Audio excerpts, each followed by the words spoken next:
저는 지금 북경공항에서 한국으로 가는 항공편을 기다리고 있습니다. 월요일이기 때문일까요? 평소보다 사람들이 매우 적은 것 같습니다. 여행하는 중간에도 홍콩의 상황이 어떻게 변하는지 계속 궁금하지 않을 수 없었습니다. 중국 당국은 이번 홍콩 사태에 관련해서 세 가지 하지 말 것을 표명을 했습니다. 첫째는 홍콩 내부의 모순을 홍콩과 중국 사이의 모순으로 왜곡하지 말라. 둘째는 홍콩 민중과 홍콩 행정부 사이의 모순과 갈등을 홍콩과 중국 사이의 모순과 갈등으로 왜곡하지 말라. 그리고 세 번째는 홍콩 내부의 모순을 국제적인 갈등으로 키우지 말라. 이렇게 세 가지입니다. 간단히 말해서 이번 홍콩의 시위 사태를 홍콩 내부의 홍콩 민중과 홍콩 행정부 간의 갈등으로 규정한 것입니다. 이렇게 해서 중국 정부는 이번 시위 사태와 중국 정부는 아무 연관이 없다는 입장을 취하려 하는 것 같고, 또 국내적으로는 중국 사람들에게 홍콩 시위라는 것은 일부 불만 세력이 홍콩 내부의 갈등을 외국 세력과 결탁해서 반중국 운동에 이용한 것이다, 이렇게 설명하려는 것으로 보입니다. 저는 이러한 중국 정부의 시각에는 동의할 수가 없지만 자칫 홍콩 사태를 무력으로 진압하지는 않을까 하는 걱정을 하던 터이라 이런 정도라도 봉합할 수 있다는 점이 다행스럽게도 생각이 됩니다. 뭐라고 해도 홍콩 사람들의 불만이 극에 달했다는 것은 이번에 중국 공산당 중앙에서는 뼈저리게 느꼈을 것입니다. 그리고 지금까지와 같은 방식으로는 홍콩의 문제는 더 커지기만 할 것이라는 점도 이해했을 것입니다. 그렇지만 이번 홍콩 사태는 결코 홍콩 시민들에게 있어 낙관할 수 있는 상태는 아닌 것 같습니다. 먼저 8월 16일에 시도되었던 달러 인출 운동, 뱅크런 운동은 그 성과가 그렇게 썩 좋지는 못했습니다.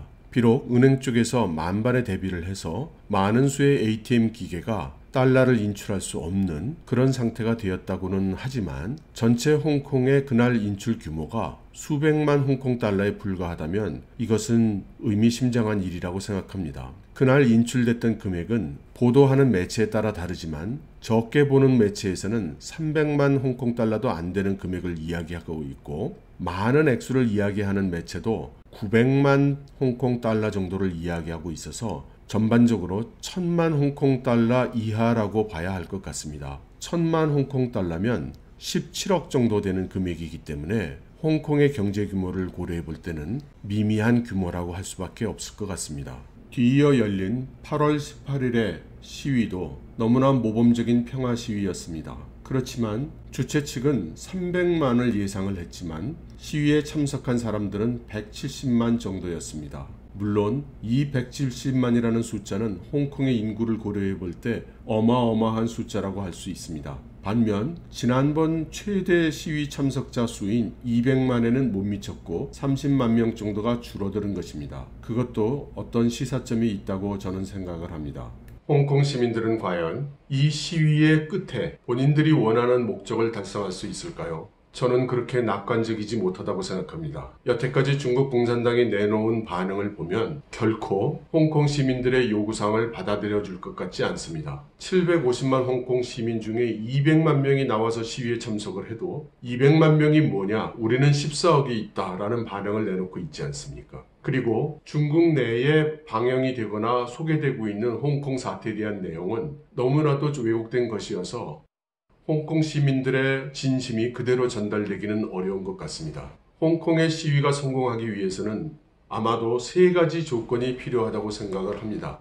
하나는 무엇을 요구할 것인가, 무엇을 달성할 것인가에 따른 시위의 목적입니다. 그것은 사상과 가치에 따른 것으로 아마도 자유민주주의 체계를 원하는 것이겠죠. 구체적으로 5가지 요구사항도 내놓은 바가 있습니다. 그리고 두 번째 요건은 원하는 목적을 달성하기 위한 방법을 내놓는 일입니다. 이것은 아마도 정치적인 조직화 그리고 구체화를 필요로 하는 일이라고 하겠습니다. 그런데 홍콩의 시위는 특정 소수 집단이 이끌어 나가는 것이 아닌 다수의 그룹들이 나름대로 이끌어가는 시위로 전해지고 있습니다. 그것은 긍정적인 측면과 부정적인 측면이 다 있다고 생각이 됩니다. 긍정적인 측면으로는 그것은 이번 시위에 좋은 점으로도 작용을 하고 또 어떤 면으로는 제한적인 면으로도 작용을 하는 것 같습니다. 만일 특정 소수 집단이 이 시위를 이끌어가고 있었다면 아마도 홍콩 행정부나 중국 정부는 그 그룹을 통제하고 구속함으로써 시위를 멈추려 했을 것입니다.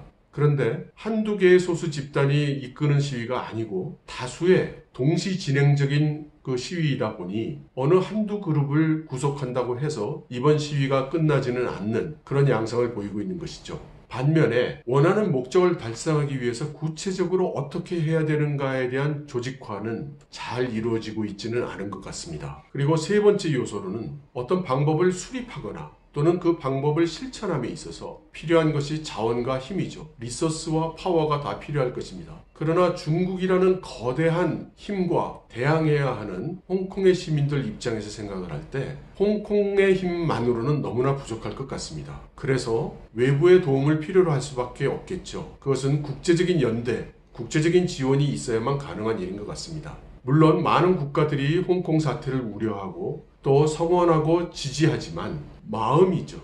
물리적으로 물자를 지원하거나 또는 구체적인 행동으로 지원하기는 어려운 것이 현실입니다. 그리고 유일하게 중국에 대항할 능력을 가지고 있는 미국 정부의 경우 트럼프 대통령이 이미 홍콩은 중국의 홍콩이라고 이야기를 해서 중국의 주권 사항임을 분명히 했습니다. 그래서 간접적인 압력은 넣을 수 있을지언정 직접적인 행동을 할 수가 없죠. 그렇다면 아마도 이 시위의 끝이 홍콩 시민들이 원하는 결과로 아름답게 끝나기는 어렵지 않은가라고 생각을 합니다. 타이완의 한 정치평론가는 이번 시위 군중의 수가 200만보다 줄어든 170만이 된 이유로 많은 홍콩 사람들이 이미 홍콩을 떠나기 시작했기 때문이라고 설명을 했습니다. 외국 국적 또는 영주권을 확보한 홍콩 시민들의 수는 매체에 따라 그 차이가 큰데요. 어떤 매체는 100만 명 정도가 외국 국적을 이미 취득해 있다라고 이야기를 하고 또 어떤 매체는 300만에 달한다고 이야기하는 그런 매체도 있습니다. 한 가지 분명한 것은 지금까지는 외국 국적을 취득하지 않았거나 영주권을 취득하지 않았던 홍콩 시민들이라 하더라도 지금 만일 특히 영국 연방 국가에 이민 신청을 하면 대부분 받아들여질 것으로 보인다는 사실입니다. 그리고 이것 또한 정확한 숫자가 알려지고 있는 것은 아니지만 현재 홍콩에 거주하고 있는 사람들 중에서 원래 중국 대륙의 중국인인 사람들, 중국인인데 홍콩에 와서 살고 있는 사람들, 이 사람들의 숫자가 거의 100만 명에 육박한다고 합니다. 그렇다면 750만 홍콩 인구 중에 원래 중국 대륙에서 온 100만 명을 빼고 나면 650만 명입니다. 이 중에 지금 현재는 100만 명에서 300만이 외국 국적이나 영주권을 취득했다고 하면 앞으로 더욱 이런 외국 이민을 할 사람들이 많아질 것이니 이러한 홍콩 시민들의 탈홍콩을 다 계산하고 나면 어쩌면 홍콩은 절반 이하의 사람들만 남게 될지도 모르겠습니다. 그리고 어떤 사람들이 홍콩에 남을까요? 아마 가진 돈이 없고 해외 연줄도 없는 서민들이 주로 남을 것입니다. 이 사람들은 홍콩에서는 무산계급 프롤레타리아에 속하지만 중국 공산당이 들어와서 홍콩을 통치한다고 해서 더 나은 삶을 살 것이라는 생각도 하기가 어려운 분들이죠.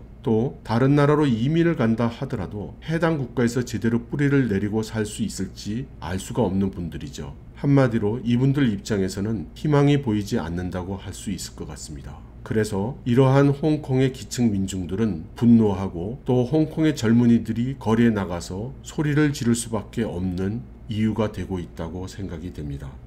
비록 8월 16일에 뱅크런 계획은 실패했다 할지라도 홍콩이 보유하고 있는 외환에 대한 세계의 주의를 돌리는 데에는 성공을 한 것 같습니다. 일부 전문가들이 중국 정부가 발표하는 외환 보유고의 숫자는 믿을 수 없다는 의혹을 제기하고 있습니다. HSBC 경영진의 돌연한 사태가 그 주된 원인이 중국 정부가 대량으로 달러를 빌려가서 갚고 있지 않기 때문이라는 여러 의혹도 지금 나오고 있습니다. 그렇지만 확인하기가 매우 어려운 일이고 결정적인 증거가 나온다면 홍콩의 외환시장이 붕괴를 할 것이기 때문에 이 의혹이 사실이든 아니든 진상은 아마 알기 어려울 것 같습니다. 그리고 만일 홍콩 외환시장의 붕괴가 일어난다면 우리 모두에게 불행한 일이 되겠지만 홍콩 시민들에게는 더욱더 어려운 상황을 초래하게 될 것 같습니다.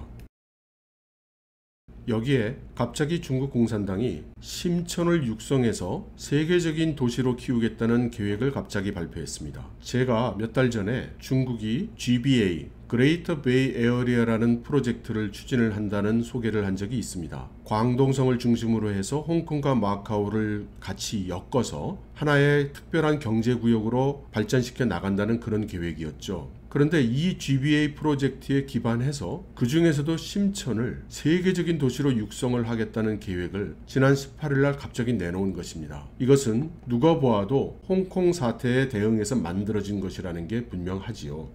일단 중국 국무원에서 발표한 공문의 내용을 들여다보면 키워드가 두 가지입니다. 하나는 제가 말씀드린 GBA 프로젝트, Greater Bay Area 프로젝트와의 연계이고요. 또 하나의 키워드로는 일국양제가 들어옵니다. GBA는 전부터 추진해온 프로젝트고 심천이 그 GBA 프로젝트의 일부분이므로 GBA가 거론되는 것은 매우 당연하죠. 그런데 심천은 중국의 영토인데 왜 일국양제가 강조되는 것일까요? 역시 홍콩 사태가 이 심천을 육성하겠다는 계획의 그 기본 출발점임을 시사하는 것입니다. 그렇지만 심천과 일국양제는 어떻게 연관이 되는 것일까요? 제가 보기에 일국양제라는 단어가 심천을 육성한다는 계획과 접목될 수 있는 방식은 세 가지입니다. 하나는 홍콩을 심천으로 덮어서 중국이 생각하는 일국양제로 개편한다. 두 번째는 심천에 홍콩적인 요소를 도입을 해서 홍콩과 유사한 심천이라는 일국양제의 모습으로 개편한다. 세 번째는 홍콩을 GBA에 통합하기 위해서 먼저 홍콩과 격차가 적은 심천과의 통합을 추진한다. 이 세 가지입니다. 이것을 숫자로 표현한다면 현재 일국양제가 50대 50의 일국양제라면 말씀드린 첫 번째 방식은 홍콩은 30%, 20%, 10% 이런 식으로 줄이고 심천의 모습을 70%, 80%, 90%로 늘려나가서 홍콩을 개조해 나간다는 그런 개념이 되는 것이고요. 두 번째 방식은 현재 심천의 모습을 20%, 30% 그리고 현재 홍콩의 모습을 70%, 80% 도입을 해서 심천 쪽을 홍콩적으로 바꾸는 것입니다. 그리고 세 번째는 홍콩을 일단 GBA에 흡수 통합을 하는 거죠. 먼저 심천과 통합하고 그 다음 홍콩과 심천이 통합되면 이것을 다시 다른 광동성의 지역과 통합하는 그런 방식으로 하는 것이죠. 물론 이 세 방식 모두 장기적으로는 홍콩을 지워나가고 심천 또는 GBA에 홍콩이 흡수되는 것을 목표로 하는 것입니다. 제가 심천에서 지하철을 도입하던 그 당시에 지하철 요금 시스템 프로젝트에 관여를 한 적이 있었습니다. 그때 심천시에서 꼭 지하철 요금 티켓을 코인 모양의 티켓을 사용해야 된다고 그렇게 요구를 하는 것입니다. 그래서 코인 모양의 티켓은 가격도 비싸고 다루기가 어려울 텐데 왜 코인 모양의 티켓을 그렇게 요구를 하는가 이렇게 물어보니 시정부 사람들이 이렇게 대답을 하더군요. 당신들은 모르겠지만 우리 심천은 모든 인프라를 홍콩에 맞추도록 되어 있다. 당장은 홍콩과의 격차가 심하지만 심천의 모든 인프라, 전기, 통신, 상하수도, 교통 이 등등을 모두 홍콩과 컴패터블하고 서로 상호 상통할 수 있도록 이렇게 만들도록 국가 전략이 되어 있는 것이다. 그래서 장기적으로는 어느 시기가 도달을 하면 심천과 홍콩은 물리적으로 합쳐서 하나의 도시가 될 것이다. 그래서 우리의 지하철 시스템도 현재 홍콩이 운영하고 있는 시스템과 서로 상통할 수 있는 시스템이 되어야 하고 현재 홍콩이 사용하고 있는 지하철의 티켓이 토큰 모양이기 때문에 우리도 그러한 모양, 그와 동일한 기술적인 표준을 도입해야만 한다라고 이야기를 하더군요. 그래서 저는 중국 정부가 장기적으로는 홍콩과 심천의 통합을 계획하고 있는 것이구나 하고 알 수 있었습니다.